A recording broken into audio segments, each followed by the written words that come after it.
Before I get carried away, the name of this game is A Bizarre Town and it's currently in public testing, so the game isn't fully released yet.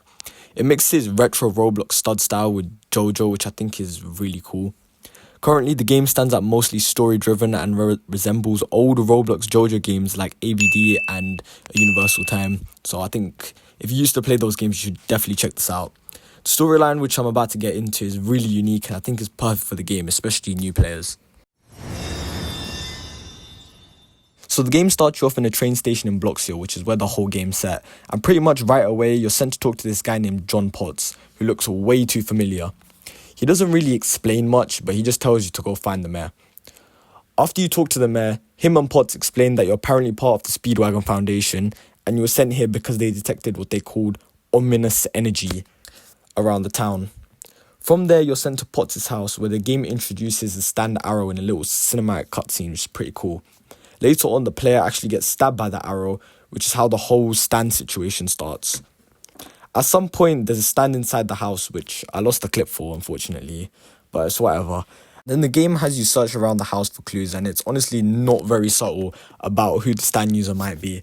The whole section ends with a cutscene where Potts uses his stand, Pot Platinum, to fight the attacker, but then the stand user shows up, shoots the player, and then you end up in a coma, which is where the first part of the story kinda ends. After that, you meet back up with Potts at the train station again, and almost immediately you get ambushed by a stand user. Right after that, the game throws you into a fight scene with a bunch of delinquents, and unfortunately, my stand absolutely did not carry me here. I did cut it out though, because it was atrocious. Anyways, once that's over, Potts gives you a short speech on your character, which honestly wraps up the current end of the storyline. But I must say, it is done pretty well. Starting off on the Roka system, it's actually something that I really like. Instead of having fruit randomly spawn on concrete like most JoJo games, they've got this whole grow a garden themed area where the fruit actually grows over time, which is surprisingly a nice touch. And as for arrows, oh my god, I can't believe this is the first time I've actually seen this in a JoJo game, but you can actually get arrows from meteors or like stand abilities from meteors, which is actually surprisingly unique. Now, of course, similar to old JoJo games like AUT, ABD, there's still a shop where you can just buy arrows and Rokas with money. You can also buy fishing rods, which I'm about to talk about in a bit. But I really like the shop itself. The theme and menu is like really nostalgic. And when it comes to stands, the animations and models, everything, it just comes together. It fits the old Roblox style really well. There's also a stand card that shows you stand moves, which is cool, and pretty much what you'd expect. Clean, simple, useful. Not much else to say about that. It does the job. Moving on, stand storage. This game actually does something different. Instead of just giving it to you, it makes you play the game by locking it behind a quest where you need to get a disc, which is obviously referencing Whitesnake. I didn't actually do the quest, but it's still a cool idea and I respect that they didn't just hand it to you like most other games.